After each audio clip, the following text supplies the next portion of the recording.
From Ward C on Shutter Island, it's the IGN Digigods. Please welcome the man who knew too much and the man who knew too little, Wade Major and Mark Kaiser.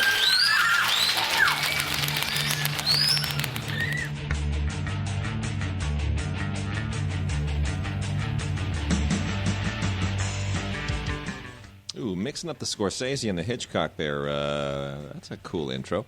Corey, which one of our clever listeners sent that one in, please? That was brought to you by the know-it-all Chris Boyd. Well, he knows his stuff.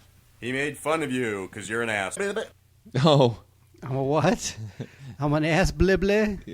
That's what we use instead of a bleep now. That was one of Corey's funny noises. I like that. That's funny, right? Although I don't like the fact that in this scenario, I'm going to assume that I'm the man who knew too little. Well, that's not fair. Your lack of self-esteem. Me? Lack of self-esteem? Single at my age? What are you talking about? My goodness, we just sat through a horrible movie. We did. We sat through Sherlock Holmes 2. And we didn't like it. Game of Shadows. It's a game of shadows. Actually, it's a game of trying to keep up with the plot. Actually, it's a game of wondering how... You know what? We were talking before about how these movies have become so just loud and dark and not fun. No, they're just heavy. not that much fun. Too much cutting, too much flipping back and forth between the slow motion and the fast motion.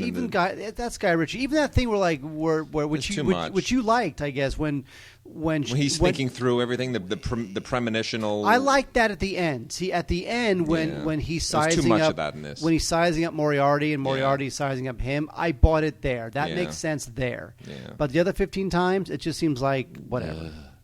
I didn't like it.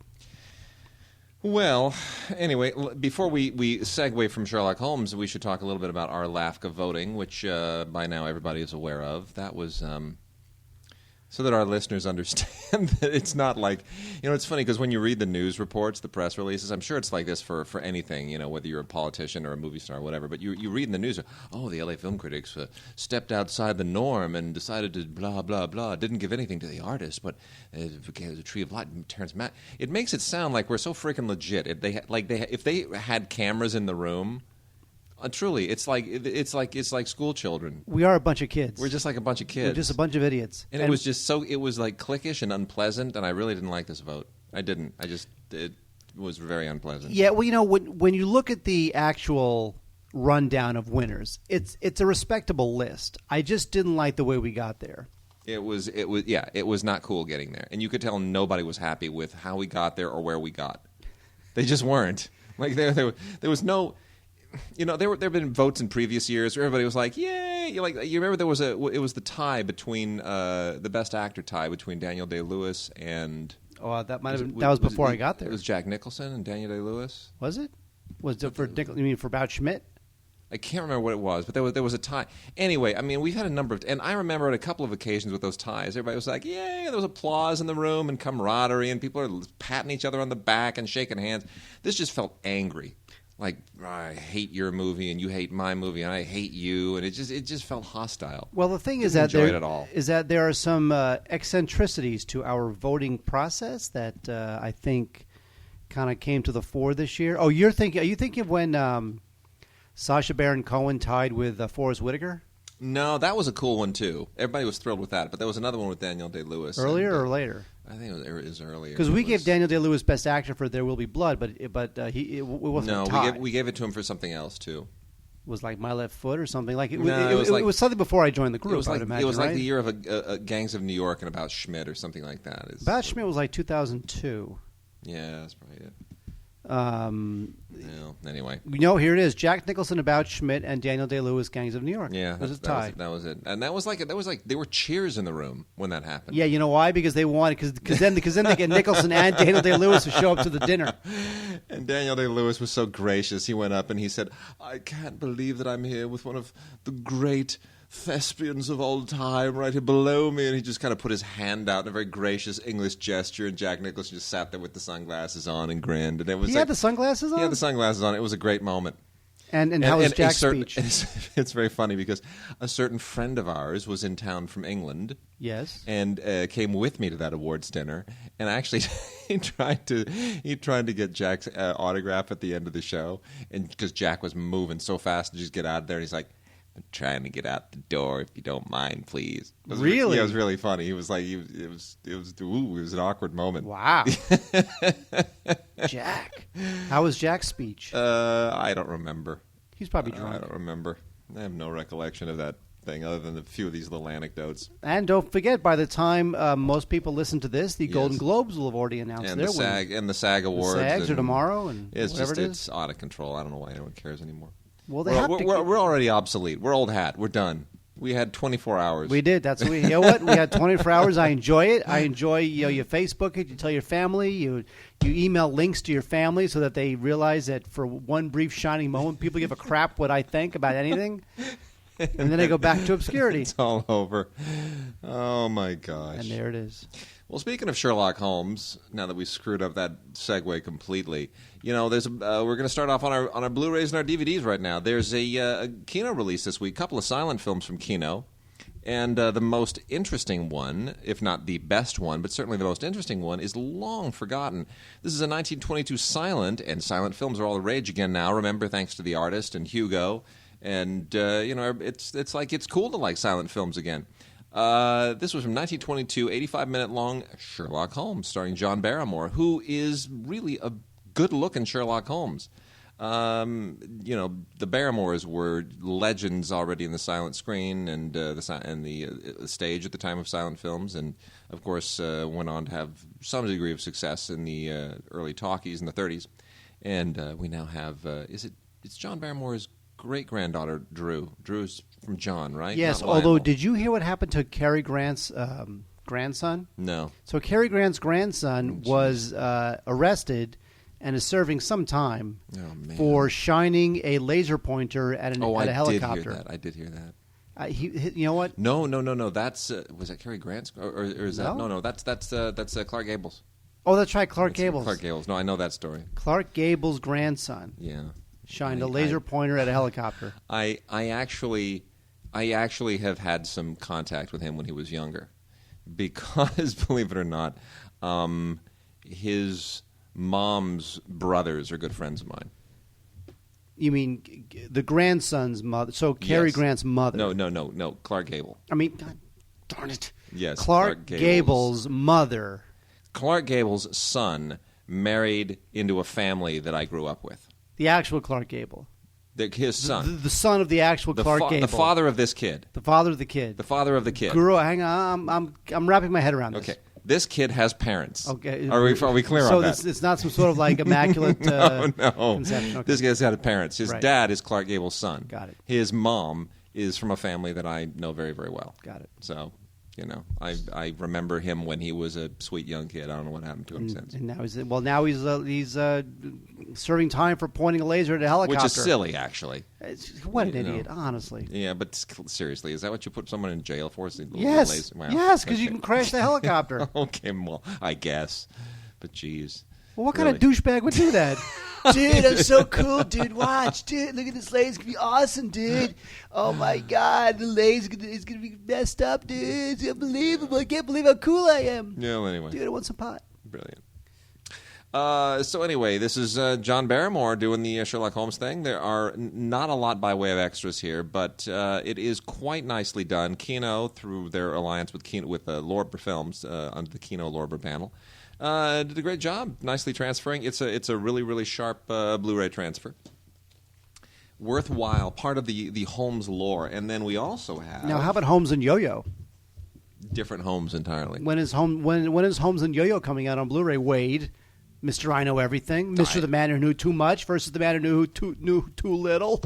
I can't believe it. Buster Keaton, 7 Chances on Blu-ray and on DVD. Highly recommended on the Blu-ray because all the Keaton stuff is coming out on Blu-ray from Kino. It's looking really sweet, really sweet. Ken Gordon and Bruce Lawton do an audio commentary on this, which is pretty great. And in addition to 7 Chances, which is really one of the more underrated and incredibly charming Keaton films, from 1925. You also get A Brideless Groom, which is a Three Stooges short from 1947. And then How a French Nobleman Got a Wife through the New York Herald personal columns. That has got to be the longest title of any film ever. That's a 1904 film done by Edwin S. Porter for Edison. I'm going to read that. How a French Nobleman Got a Wife through the New York Herald personal columns. They should do a remake of that, don't you think? Well, instead of the New York Herald personal columns, you know Yes. what they have now? What do they have now? Match.com. Exactly. A bunch of other stuff. There's also a little thing on the Technicolor sequences in this, which is or the single Technicolor sequence, second Technicolor shots, which is pretty cool, and a great Robert Israel totally lossless score, which is really fabulous. So this is straight from the Library of Congress elements, and it is gorgeous. It is really, really gorgeous. Now, the Brideless Groom, the Three Stooges short, actually sort of it dovetails with this. It uses one of the devices from the film, so that's the reason it's on here. It's not just that they said, let's put a random Three Stooges short on. No, there's actually a reason for it. Speaking of which, my gosh, that Farrelly Brothers film looks horrible. Oh, the Three Stooges? Oh, my gosh, that looks bad. It kills me that they've been wanting to make that film for a very, very long time. So you figure it'll never be good, but at least maybe it'll be a noble failure. But you look at the trailer, and it just looks like a non-starter. It looks like another stupid Farrelly Brothers movie. It looks like the kind of thing where if I honestly, I don't know why people don't do this. If I had been the studio chief, if only, and I'd seen the first day's dailies, pull the plug right then and there. You just don't finish that. That's it. You're done. Assuming that you even were stupid enough to greenlight the screenplay, but you just see those dailies and you just go, you know what? Sorry, we're going to pull the plug on this. There's no making this money back. There's no conceivable way. Do you think that movie cost more than $25 million? Oh yeah, hell yeah, absolutely. I got to find out how much that thing cost. Disaster. Hang on. Oh, it says here. Well, it's according to Wikipedia, so I don't know how accurate this is. $30 million. Told you. $30 million. Oh, I wasn't that far off. At least it wasn't like 80. No, but that's still too much money. Oh, yeah. Way too much. Trio of foreign films here, just to blow through real quickly, and then we're going to jump into television, and then new films, and then wrap out with whatever else we got lying around, some music. Not Criterion, Wade. Criterion. I know. We got The Hangover, the new Hangover. We got some TV to blow through. Got to blow through the big TV, because you love this friggin' thing. Yes, I do. Point Blank, which is a French film by Fred Cavalier. Got to tell you, it is really, I don't know. I find it to be one of those French films that wants to be an American action film, and I'm a little bit disappointed in it. This was released by Magnolia here, and I got it here on Blu-ray. The whole French thriller genre took a bit of a twist with the not Cachet, the other one. The other Tell one. No One. Tell No One. And Tell No One has now spawned all these kinds of things. They're all sort of like Tell No One knockoffs, and this is one of them. But I mean, it's decent. It's decently made, but ultimately disappointing. And then this I found interesting because I never expected this to show up on Blu-ray. Pasolini, the late Italian director who made such things as Salo and the Gospel According to St. Matthew, two completely different films.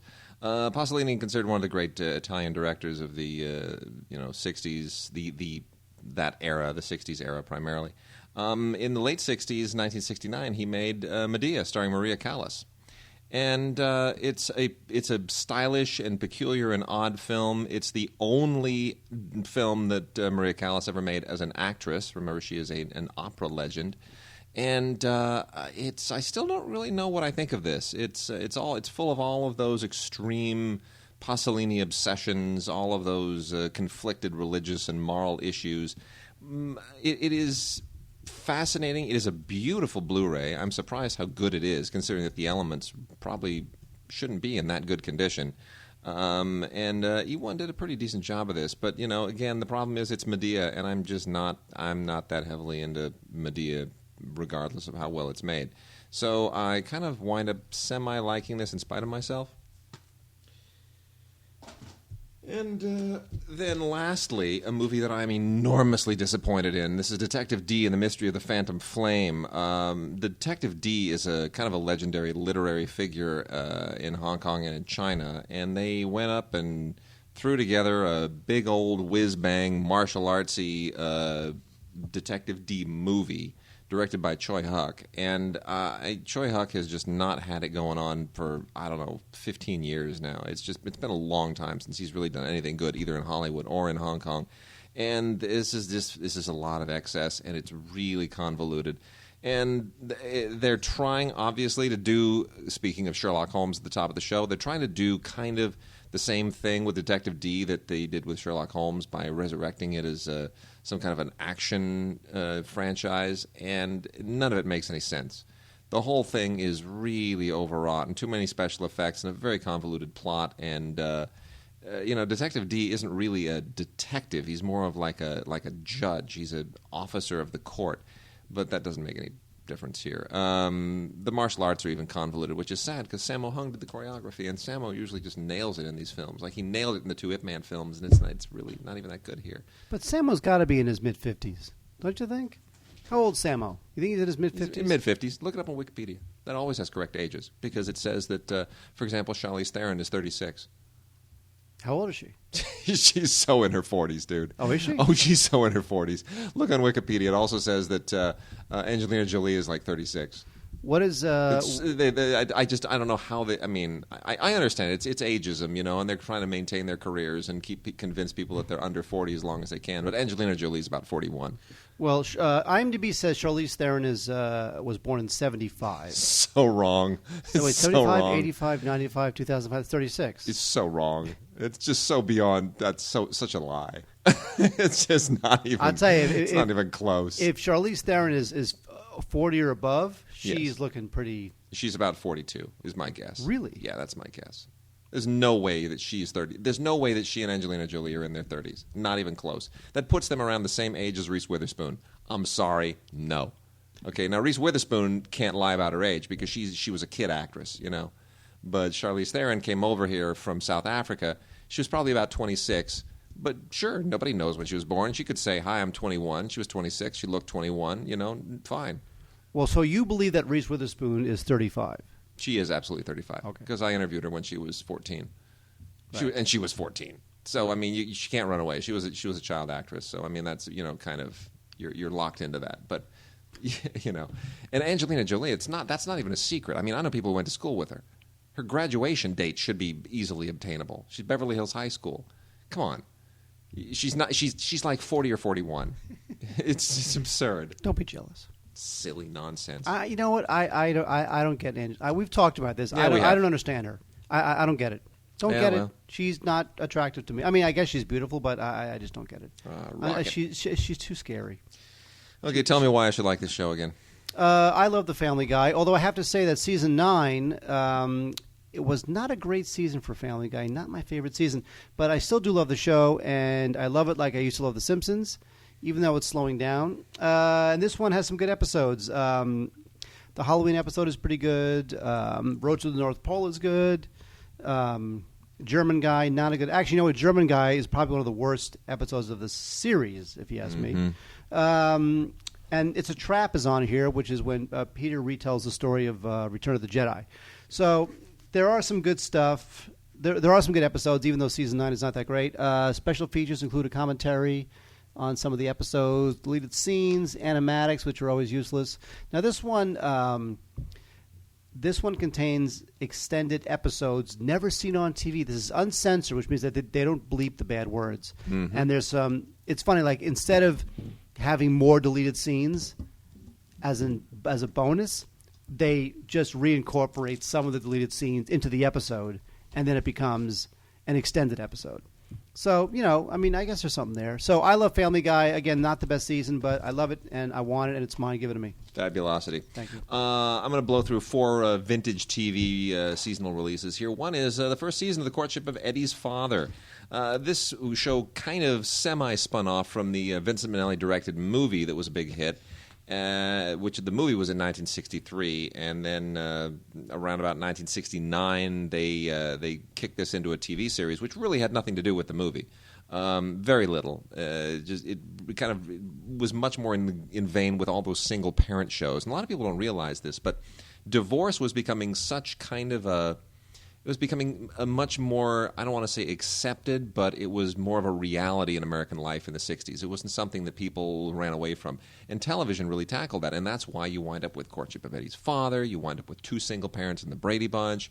You wind up with a single dad in Family Affair. And you can go on and on and on and on. I mean, television was inundated with single parents. And Gilligan. Exactly. He was single. The skipper, single. Yeah, totally. Professor, single. Marianne, single. Yeah, thank you. Ginger, single. Oh my gosh, I want a new co-host. The only two who were married on that show were the Jim Backus no one and had any children. the woman, huh? No children. There's no children. Oh, they didn't have children. Oh, I get it. So it's Ghost and Mrs. Muir, she's a single mom. The Ghost, single. Ghost isn't married. So anyway, a lot of single parents on TV at the time, and Courtship of Eddie's Father, Bill Poor Bixby. Wade. Yeah, I know. Saddle with me. This was The man who knew too little. This was Bill Bixby coming right off of My Favorite Martian, which I much prefer. So this is what he did between My Favorite Martian and The Incredible Hulk. Yes. He was caring for a Martian, then he raised a little kid, and then he turned green. Turned into Lou Ferrigno. But anyway, the first season is I vaguely remember the general run of the show. So watching some of the episodes in the first season kind of brought it back, and it's a decent enough show. It's nothing spectacular, but it has a certain nostalgic feel to it. 28 episodes here, and Jodie Foster even shows up on here. This was one of her first things. She's very, very young at the time. Really? So that was a nice surprise. I didn't expect that. And then the Jetsons Season 2, Volume 2. I don't know why they keep breaking this up into individual seasons. It's the Jetsons. Just release Jetsons. them. I know. Come on. Yeah, but there's a lot here. 20 episodes on 3 discs. But it's the Jetsons. What am I going to do? Nail it and talk about each episode individually? It is what it is. And then Hawaii Five-0, the 11th season. This is the second to the last season. Man, is this thing running on fumes. It just doesn't. It feels tired. There were a dozen seasons of Hawaii 5 freaking O. Yeah, I know. That just seems an enormously long run for that show. You know what? It was really good through about 9.5 seasons. And it was around the 10th season when it really started to kind of feel creaky. And well, that's good, though. I mean, that's a good run. If you can go 9 seasons and still be fresh, it's a good run. I mean, look at MASH. MASH did over that. It was 9.5. It was right around that time that it started to feel old, and then it was about the last 2.5 seasons just kind of on fumes. And you could tell everybody was just kind of phoning it in. And then the official 5th season of the Lucy Show. Wow, man, I love Lucy. I really do, and I love Lucy a lot. But better not love this show. By the time you get around to the 5th season of the Lucy Show, it is just tired shtick piled on top of tired shtick, and Lucy and Gail Gordon really trying to look younger than they are and maintain the energy, and it's just not working. It's a very, very tired show at this point as well. Obviously, some nostalgic qualities to it that people will love. The one thing that's nice on here is there's a clip from the Victor Borge Comedy Theater, which is always nice. Victor Borge is terrific. Some stuff from the Emmy Awards and various other television clips and bloopers. So for Lucy fans and nostalgia buffs, I guess it's decent. Wade, what's also decent is The Simpsons, the 14th season. Now, unlike Family Guy, which continues to release their season sets on DVD, The Simpsons has been releasing their season sets on Blu-ray for a couple seasons now, and they look good. And they look they look flawless. They look not. They look flawless. They look great. 14th season. I don't know what to say. This show. It's funny because the 14th season was in 2002. This show is so old that the 14th season ran in 2002. It's on the verge of becoming the longest-running primetime show ever. Yes, that's correct. It's getting pretty close. It's going to eclipse. Is Gunsmoke still in there? Or is Gunsmoke ran for like 26 seasons, something like that. Yeah. So Simpsons has a while to go, but you know what? It's such a cash cow. I can't imagine them ever canceling it. Now this one did win a bunch of Emmys, primetime Emmys, including 3 Gays of the Condor, which was actually kind of funny. And Hank Azaria won an Emmy for voiceover performance during the season. Also, this was the season when they aired their 300th episode. So that's kind of a milestone. So, there's the show became... The show obviously way past its prime in 2002. Imagine now. That being said, there's still great episodes. That it's still worth a chuckle or two. But there's definitely more. There's definitely more duds. Like the Treehouse of Horror for season 14. is like one of the worst. Well, it's hard to maintain that stuff, the Treehouse of Horror stuff. It's hard to maintain the show because now what you have is you have writers who grew up on The Simpsons. I know. Writing for The Simpsons. Got a couple of all-female casts here for these next two TV shows. Very, very different ones. The first one is Designing Women. This is the complete 5th season of Designing Women, which I watched intermittently at the time, and I still find it kind of sort of enjoyable.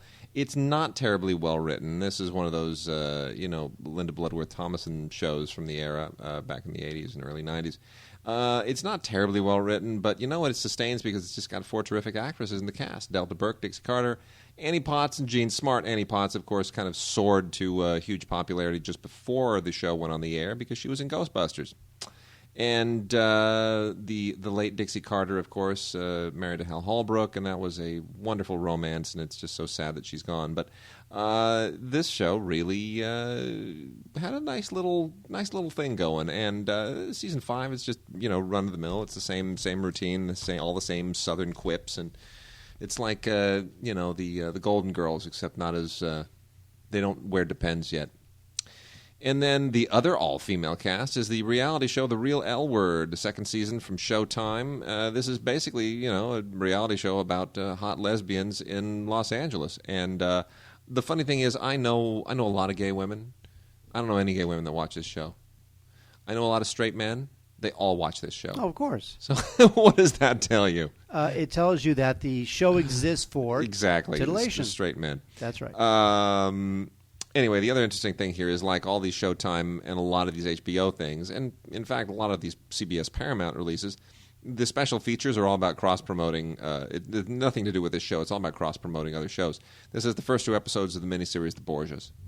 Like, how does that tie in with The Real L Word? How much disc space does it take to give you 2 episodes of The Borgias? And maybe if give me something to do with the show. You know what? If 50,000 people buy that DVD and 500, sample the Borgias and then watched on TV, then Showtime wins. I guess. The complete 6th season of Spin City is also available. I didn't like this show when it was Michael J. Fox, and I don't like it. I didn't like it when it was Charlie Sheen, who returned for his 2nd season as Deputy Mayor Charlie Crawford. You know why I hate sitcoms?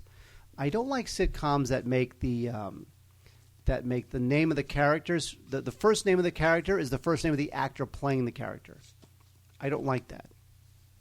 Like in Spin City, Charlie's name is Charlie. Yeah. I don't like when they do that. That's the same as on 2.5 Men. Yeah. Charlie, too. I don't like that. Now, I know why they do that. Okay. Because somehow, by saying the actor's real name, the audience feels a certain intimacy as if they're really talking to the actor. I mean, that goes all the way back to I Love Lucy. You realize that. I understand that. That's where that began. Yes, but it creates a false sense of intimacy. Okay. As if, you're really talking to Charlie if everyone calls him Charlie. As opposed to like Alan Alda, Hawkeye Pierce. Okay. That's it, Hawkeye Pierce. I hear you. Anyway, Spin City, whatever. I mean, honestly, come on. Okay. That's enough. Yeah, fine. Switched at Birth is a new show on ABC Family, which has been getting all kinds of crazy attention, and I'm not entirely sure why. Heavily publicized, heavily promoted, and I've been getting emails like mad about this thing. It's starting a new season shortly, so I guess, okay, fine. The actresses in this thing are very appealing, but the whole genetics, like the switcheroo, my family, your family, genetically belonging to different parents, switched to birth, that whole thing. I don't know that it makes for consistently interesting week after week dramatic television. It would have made for an interesting miniseries, an interesting TV movie, but week after week after week, you watch 3 or 4 of these episodes, it's like, okay, I get it, and I'm kind of tired of it already. The actresses are good. I wish they had more to do. But anyway, they're really working it and trying to make some kind of a 2 families forced together by a tragedy that they make the best of, and life becomes wonderful, and it's serendipitously turning tragedy into wonderfulness. Just like real life. Exactly. And then we also have Pee Wee Herman on Broadway. This is HBO. This is, the resurrection of the Pee Wee Herman show, which was really fascinating to me. that after all of the troubles that Paul Reubens had, and then Pee-wee, with the whole masturbation in the adult theater thing and getting arrested and the mugshot with the long hair, and then the show was canceled, and then his career was shot, and Pee-wee was history, and no more Pee-wee Herman movies, and then he shows up, in a few Tim Burton films and a few other weird off appearances, and then suddenly he's back as Pee-wee, and he's like in his 50s. He has nothing else to do. He was on tour. There was a stage production. But the fact that this thing actually suddenly took off again, that it's a phenomenon all over again, and he's now making appearances as Pee-wee all over again. I mean, it's kind of, it's strange to me. It's peculiar. But anyway, this is an HBO special. It's got a commentary track with Paul Reubens in the cast, and, it's cute. Not brilliant or anything. If you've seen the show on, the original series on Saturday mornings, it's pretty much the same deal. And then we've got the Clone Wars, the complete season 3. This is that animated thing that I just find to be completely horrible and unwatchable, and I can't. It's on Blu-ray, and it's whatever. This is strictly for people who are so obsessed with Star Wars that they're willing to tolerate any level of artistic just debauchery in order to just see something that looks like a stormtrooper or a Wookiee or whatever. It's just terrible. Lucasfilm Animation does this, and that would be Lucasfilm Animation that was created after he sold the original Lucasfilm Animation, which then became Pixar. Big mistake, George. Stupid George. Some businessman you are. But this is his new Lucasfilm Animation, and it's just terrible. It's horrible. 22 episodes, and they got featurettes and stuff, and the Blu-ray just makes it even worse. You just realize how much worse the animation is. Speaking of terrible and horrible, the second season of The League is now on Blu-ray, and this is a show about. It's a very man-centric show because it's about rotisserie football. The weird part about this show, and the reason why I wish it was funnier, is the cast. Now, Nick Kroll is a very funny comic. Like Nick Kroll a lot. Wade's a big fan of the Nick Kroll. Sure. Exactly. I guess. Why not? Exactly.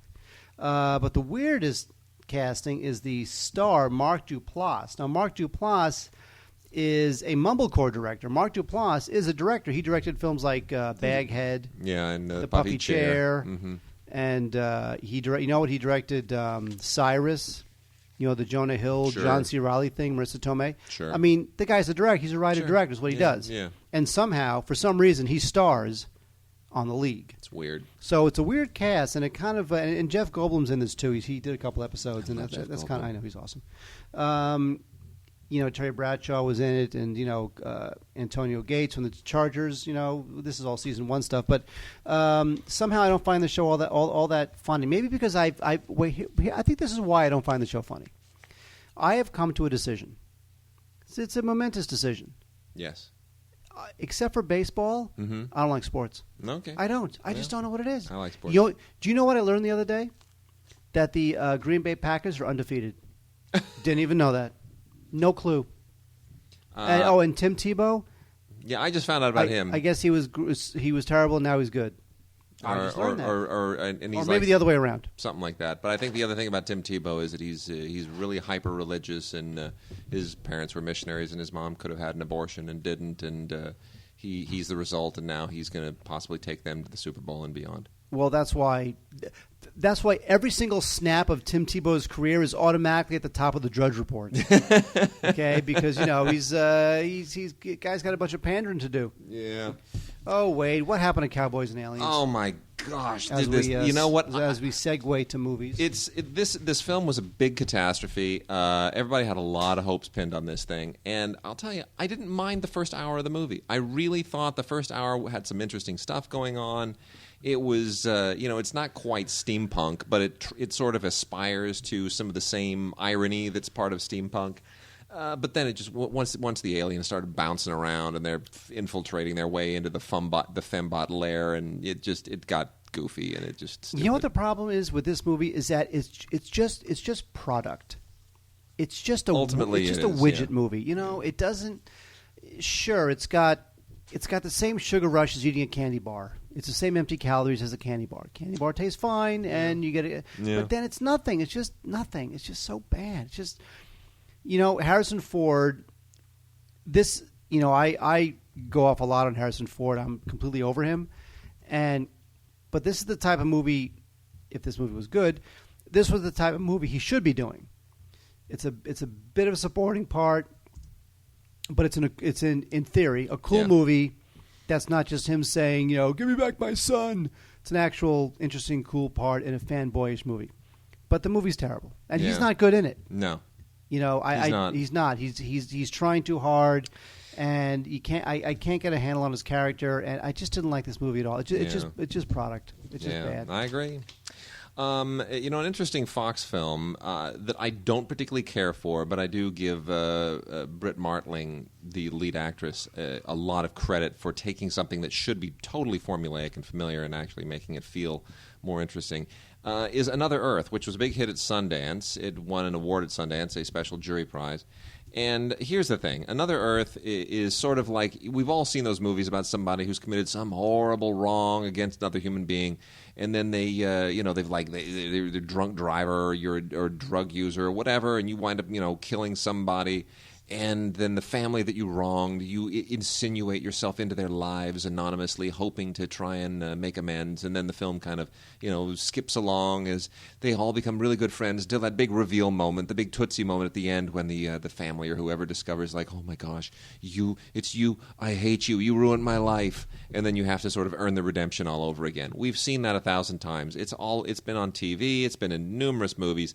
That's all this is. The only thing that makes it different is that it has this weird little quasi Tarkovsky Solaris light subplot where, while all of this is transpiring, a doppelganger Earth has appeared in the sky and is moving closer to the Earth, and it's literally it's as though everyone's lives are mirrored on this other Earth, and no one quite knows what the existential implications are, because is it going to collide? Is it going to be the end of civilization? What is going to happen when the other Earth finally moves into the orbit of the real Earth? And whatever. Because it's like Melancholia, where the whole point is it's way more metaphorical.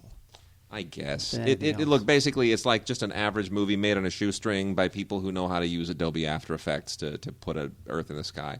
That being said, our good friend Ray Green loves this movie, and so does Claudia Puig, who I adore.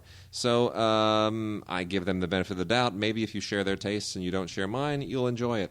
It's got a music video on it. It's got some interesting featurettes that I actually think are almost more interesting than the movie. And then a thing from the Fox Movie Channel, and there it is. That's it. It's on Blu-ray. Doesn't need to be on Blu-ray. It's a low-budget film, and it looks just as good on DVD. But there it is. It's available. Also available on Blu-ray, and also the ultraviolet digital copy, is Hangover 2. Now, I was not a fan of Hangover 1. I'm the only one, and so therefore I was really not a fan of Hangover 2. And the problem with Hangover 2 is that it was just a carbon copy of 1. They really did nothing to expand any of the characters. They did nothing to expand any of the story. It was almost like they knew that their wheelhouse fan was some, idiot 25-year-old who just wants to see the same thing over again because otherwise it would tax his tiny 25-year-old brain. So they gave him the same. They gave him the same story. They gave him the same exact movie, except this one was. It was a little bit raunchier and it was a little bit uglier, but which in the end is just you're just seeing the same movie again. I just don't get it. And you know what's funny? If you look at the special features, here at the top, right here on the Blu-ray packaging, unauthorized documentary. The documentary about the footage they don't want you to see.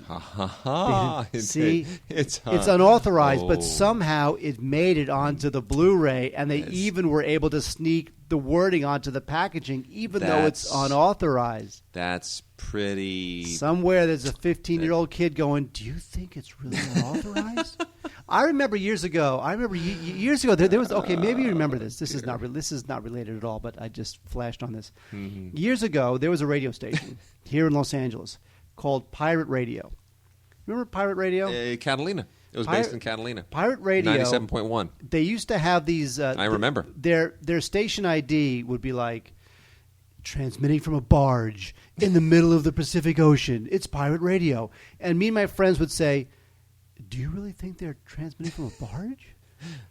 Do they really not have permission to use this music? That thing was such a bust, pirate radio. It really was. They hired some hotshot DJ from San Francisco and paid him $1 million, and nothing happened. You know whose career is completely... like pirate radio. Yeah, no, it was, It was KQLZ. It was a bust. No, it was 100.3. It was 100.3. That's right. You're right. It was 100.3. And, yes. And who was the name of the... that DJ. He was like a Scott Shannon or something like that? Yeah, he was some smarmy-mouthed hotshot guy. Scott Shannon. There he goes. Good call. You know whose career is completely fallen apart? Mine. As a comedian? Mine. Jim Carrey. Mr. Popper's freaking Penguins. This has to be the most bizarre, totally misbegotten, misconstrued disaster comedy ever. This thing was on the shelf for I don't know how long. And then it was, oh my gosh, Mark, look at this horrible, horrible movie. On the cover, I have a DVD and a Blu-ray here. There's a pull quote right on the cover. Read the pull quote to the people. Hilarious and heartwarming. From Pete Hammond from Box Office Magazine.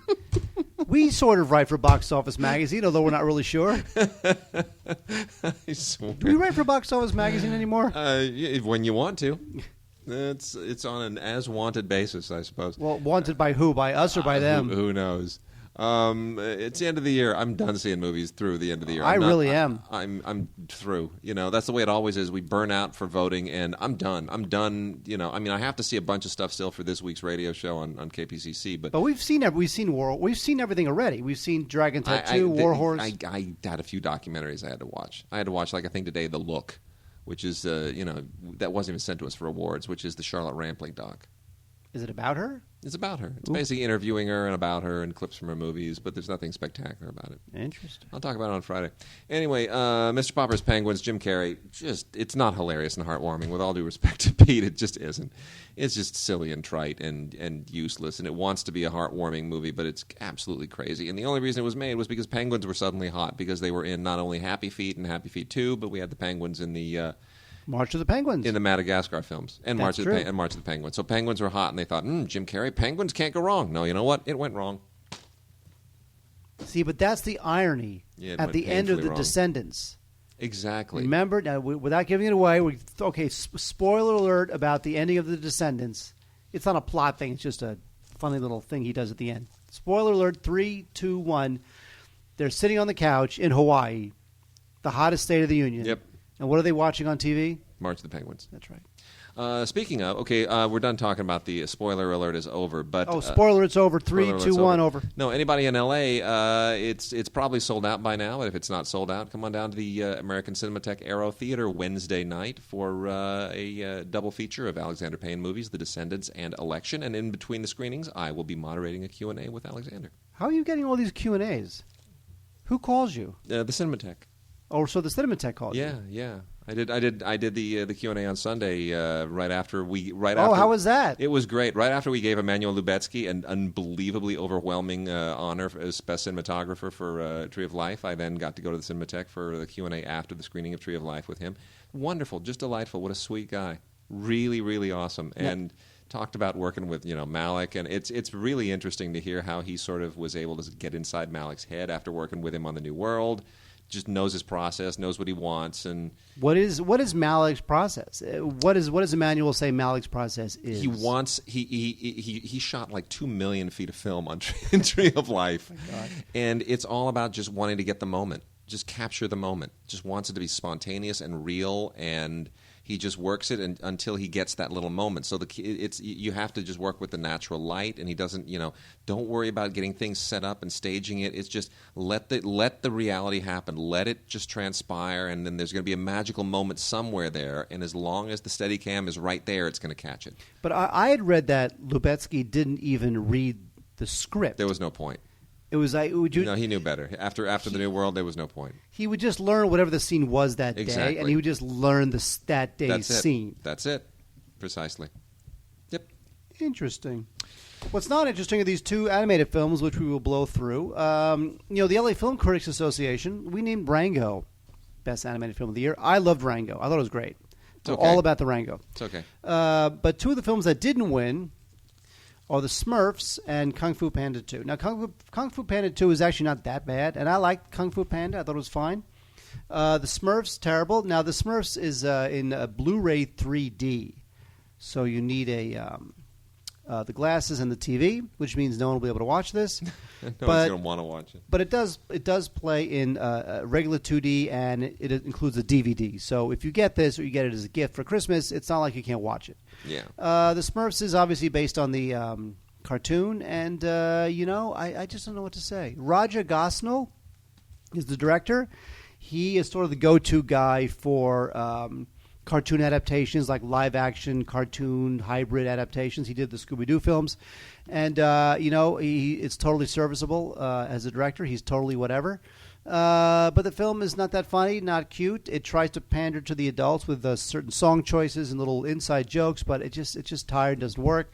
Kung Fu Panda, I kind of liked it. I thought it was okay. Number 2, right? Terrible. Yeah, The it wasn't sequel, terrible. Yeah. Really, the best animated film I've seen in the last couple of years, besides Rango, was How to Train Your Dragon. Those were the two I really liked. American. Let's say American. Non-Pixar animated films. Don't much like any of them. Wow. I got a couple of relationship movies here. One is The Art of Getting By, which was another Sundance, fairly popular at Sundance. This is with Freddie Highmore and Emma Roberts, who are both growing up rather quickly. Freddie Highmore, of course, remember from Charlie and from Charlie and the Chocolate Factory and from Neverland, and he was like the hot British kid for a moment and a half, and he's not a kid anymore. This is a sweet teen romance film that's not at all conventional. I don't think it's entirely successful. I don't think it's a little threadbare in the narrative department, but the characters are charming, and Emma Roberts really has a huge future. I hope she and Freddie keep going in this direction. This is a great little movie, just about kind of finding your life and finding your love and finding your muse. What's not even remotely interesting is Friends with Benefits, which is basically the exact same movie as one that came out a few months earlier, the Ashton Kutcher thing, No Strings Attached. Which we saw, those Ashton Kutcher and Natalie Portman. Natalie Portman, which I don't know why she did that. It was after she won the Oscar.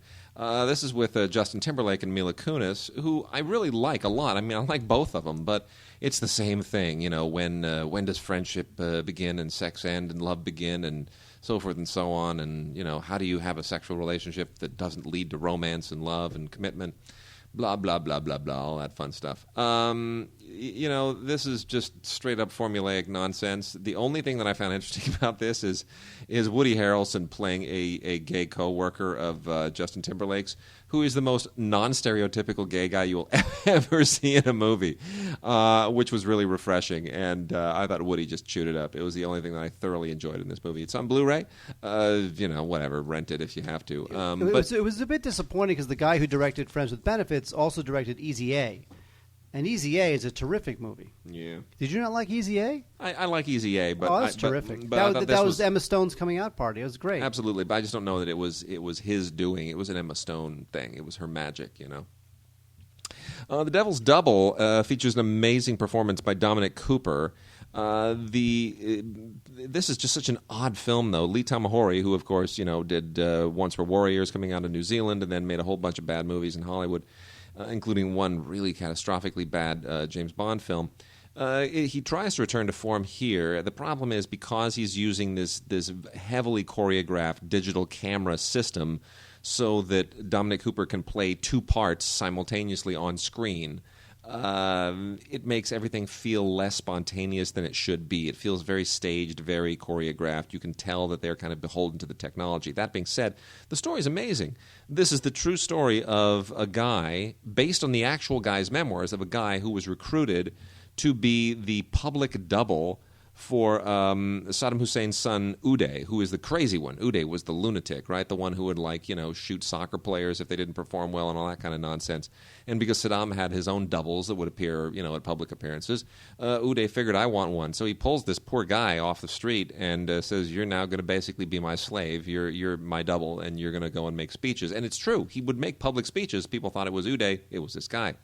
So Dominic Cooper plays the guy. It is a chilling story. It is a horrific story. It is really freaking violent and bloody. But, again, it's not as good as it should be, which is really disappointing. But that being said, it's a terrific Blu-ray transfer. Lionsgate's releasing it. They're doing more and more with their Blu-ray transfers. Very, very sharp. It's got a few featurettes and a commentary by Lee Tamahori that's just kind of phoning it in. But, I'd say at least a rental. I don't dislike the film. Wait, we got some Criterions. Wait, don't forget the Criterions before we say goodbye. Oh no, we'll jump into them. We got let's do some old movies. I got a few other new movies to nail, but we'll cover the old movies. Mark, go ahead and hit that Criterion. That Criterion. Oh, I'll hit that Criterion. What we have first, ladies and germs, from Criterion Blu-ray is The Lady Vanishes. Now, this is not of course, the 1979 remake. This is the original Lady Vanishes. This is Alfred Hitchcock. And this is a terrific film with, it's from 1938. It's of course based on a novel, not called The Lady Vanishes, and it's great. It's got a cast of mostly people we maybe necessarily haven't heard of. Margaret Lockwood, Michael Redgrave, although Michael Redgrave starred in, did Michael Redgrave start in Peeping Tom? Yes. Was that him? Yes, I think so. Yes, I love that movie. Of the great Redgrave clan. Yes. Anyway, the Hitchcock version differs a lot from the novel, but who cares? It's still pretty great. Because who's read the novel? Nobody. But it's a great movie. It's just a terrific movie. It's it's funny, and because the thing with Hitchcock is that I think this is one of his more comic-y thrillers. Because after a while, Hitchcock was not that much of a comic guy. I mean, Psycho's not funny, and the birds aren't funny. Vertigo. This is much more of a comic thriller. It's one of his better British films. Yes, before he came to America. Yeah. Because we're talking. Because it's funny with Hitchcock is that people really do break up his career into two halves: the British half and the American half. Yep. So British half, Strangers on a Train, Lady Vanishes. Well, Strangers on a Train is the American half. No, that's the American half. Yeah, no, it's stuff like Saboteur and Sabotage. That's it. Yeah. That's it. But anyway, this is good stuff. It looks great. It's got a bunch of special features, including an audio commentary by Bruce Eder. Is it Eder? Eder. Is it Eder? Yeah. He does a lot of Criterion. Always good.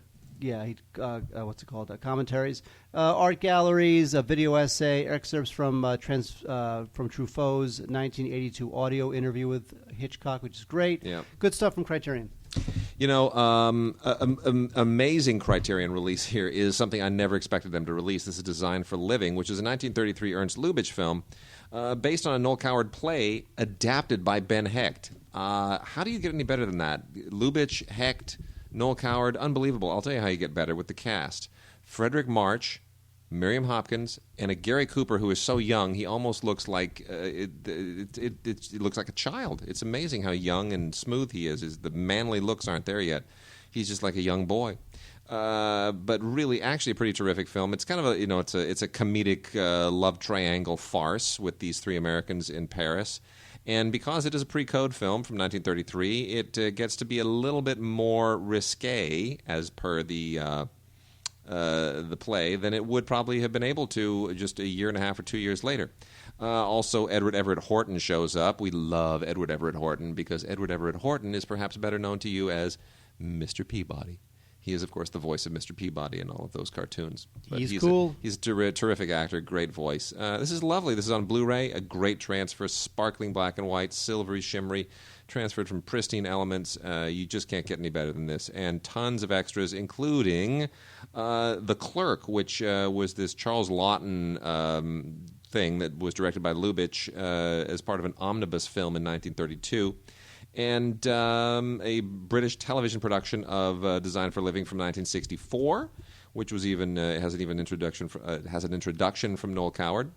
And our good friend Joe McBride is interviewed on here talking about Lubitsch and how they adapted the play and all that. Joe McBride, of course, is just a terrific guy and was really helpful in our wonderful documentary Schlock: The Secret History of American Movies, which I'm going to plug at every opportunity on this show. Yes, I can tell. Give me. Right. Design for Living. Yes, Design for Living. I'll give it back. Tora is a. This is an interesting. I saw this when I was 5. This is an interesting Blu-ray. This is a movie about Pearl Harbor and the American blunders that made it happen. This is from 1970. It's a very good film. It's actually directed by. It actually has a couple directors. There's a Japanese director and an American director. The American director being Richard Fleischer. And for those who don't know Richard Fleischer, he directed stuff like the jazz, the remake of The Jazz Singer, Soylent Green, So Totally. so he's Dr. Dolittle. So he's definitely done some stuff. But Martin Balsam, very good in this film, and it's terrific. It's pretty thorough. It beats up the Americans in terms of really what the Americans knew and what they did in Pearl Harbor to try to blunt the attack once they found out about it. Now there's a commentary here by Richard Fleischer, which is great. There's a documentary about Pearl Harbor. This particular version of Tora or Tora Cubed, as we like to call it. Tora Cubed. It comes in a little. It's a little booklet. Yeah. Comes It's a little great. booklet. It's basically what Warner Brothers pioneered. Everyone's trying to do the Blu-ray booklet thing. Yeah, now, I mean, they do. Warner Brothers did this for All the President's Men and some of their other films. Anyway, Tora. It's a terrific film. It's rated G, Wade. It's rated G. Well, you know what else? I know. Isn't that amazing? A war film rated G. But yet it's not like a kid's film. It's a good movie. Oh, it is a good movie. And then we got a couple of amazing classics here. And I'm kind of thrilled and very heartened that they went and did this. 20th Century Fox has given us a Blu-ray DVD combo of Stars and Stripes Forever. And this is amazing. This has never been on DVD or on Blu-ray before, so this is a real find. This is really nice that they've gone ahead and do this. If you haven't seen it, this is the classic old film starring Clifton Webb as John Philip Sousa. John Philip Sousa, the famous, bandman and composer of all that great patriotic music that we hear on the 4th of July and at no point during any other part of the year. Henry Coster directed it. It's a straight-up good, solid biopic. Nothing, overly splashy. Nothing bad. It's just really a lot of fun. A good, wholesome film for the kids and for the whole family, and it'll make you feel really patriotic. Really good. The two discs, of course, are the Blu-ray on one disc, the DVD on the other. And there's a few other little, kind of educational behind-the-scenes things thrown on the Blu-ray. And then we have an unbelievable Blu-ray, an unbelievable, phenomenal Blu-ray of Meet Me in St. Louis with Judy Garland. Anyone that knows me knows that Judy Garland is like a goddess to me. I can't get enough Judy Garland. And this is so cool. This is a straight-up... we were just talking about the Blu-ray booklets, and this is one of the best. This is exactly what Warner Brothers does well, and they had so many archival materials. I don't know how they just crammed all this in. The only thing that's a little bit of a chintz is that there's a CD sampler here that has 4 songs on it. Honestly, for the amount of money you pay for this Blu-ray, they should have thrown in the whole soundtrack. They really should have. That would have just been the classy thing to do.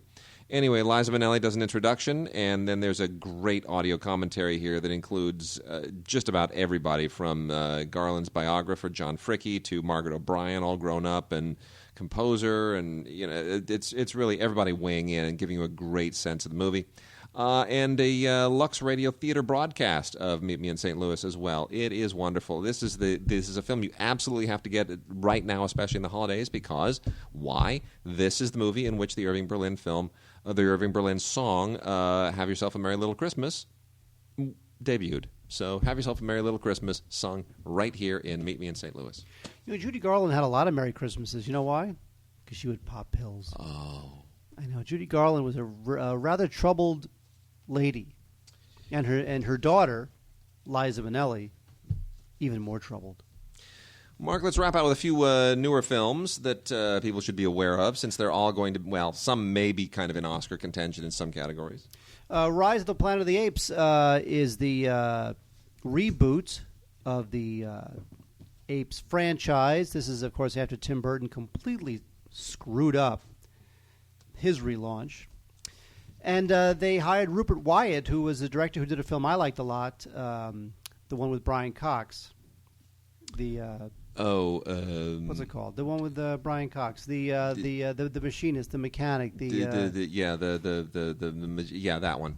I know what you're talking about. You don't know. It's not the mechanic, but it's the something. Wade. Yeah, I'm telling you. Wait, here's what it is. It is The Escapist. That's it. So it was kind of a controversial choice because we're running out of time here. Keep it march on. He's not a super action guy, but I had problems with this film, but I kind of came out on the good side of it. I think it's actually okay. James Franco, not very good. Frida Pinto, totally wasted. But I did like some of the ape stuff at the end. I like how they took the evolution of this main ape. They took his story seriously. They charted a nice long arc for it, him, it, her, whatever it is. And Andy Serkis doing the physical performing for the ape, because that's all he does now is golems and apes. I know, really. And King Kong. Yeah. And he did a good job, you know what? And so I think the film is kind of problematic in certain ways, but I think in the end it was okay. John Lithgow has a thankless task of playing an Alzheimer-afflicted father who sort of triggers the entire story. Yeah, I didn't like it. Too much CGI, too much motion capture. Didn't like it. That is true. Disc 1 has a lot of stuff, 11 deleted scenes. It's funny, in a film that did seem a little short, these deleted scenes are kind of important. There's something on Andy Serkis and the great job that he did. There's a scene breakdown, which is kind of interesting. And there's some stuff on the composer. I always enjoy extras about the composer, Patrick Doyle. That's good stuff. So, and it looks great. Looks great on Blu-ray. Because, you know what, it's all CGI, so of course it looks great. So, anyway, problematic film. Not perfect, but I liked it. The Help looks like it's going to wind up being something of an Oscar contender. It is schmaltzy, and it's sort of, look, it's based on a novel that really appeals entirely to people who watch The View and nobody else. That being said, Tate Taylor does a very, very good job giving this thing a real lustrous sheen, a good, nice period sheen, and making it feel like Steel Magnolias crossed with Driving Miss Daisy for a post-9/11 generation, and that's exactly what it is. It's all about the 1960s South and the racial divisions between the white women who have servants and the black women who are their servants, and it tries to make it heartwarming and to bridge the gap between the races and the classes and whatever. I appreciate what it tries to do. I just don't like the way it does it, and I'm not too fond of the way that it kind of tries to rewrite history in a rose-colored way. But nonetheless, those are my problems, not yours. It is a sweet film. It's very well acted and has some great performances in it by some of the top actresses of the day, and a lot of them are going to probably get Academy Award nominations. Viola Davis is almost certain to get a nomination, and I'd even say that Emma Stone may even get a nomination out of this as well. But anyway, give it a look. There's also, worth noting, we gave our Supporting Actress Award from LAFCA to Jessica Chastain. No. We gave it to Jessica Chastain and the 16 films she did in 2011. Yeah, including this one. Anyway, so that being said, check it out. Don't buy it. I'd say rent it, just so that you're abreast of what's going on. And with that, we are out of time, but we will be back next week with another pile of movies, and we're going to have to do some kind of a yearly wrap-out show. So go ahead and email us at gods@digigods.com and tell us how you want what you want to know about wrapping out the year, because summing up the best DVDs of the year, the best Blu-rays, is just such a tall order. We'd like to do something a little different this year. So go ahead and send us your suggestions of what you would like to see for a year-end wrap-out. Recommendations, or just go down the worst or most offensive extras. I don't know, anything. If you have any ideas, send them to us, gods@digigods.com. We'll see you next week.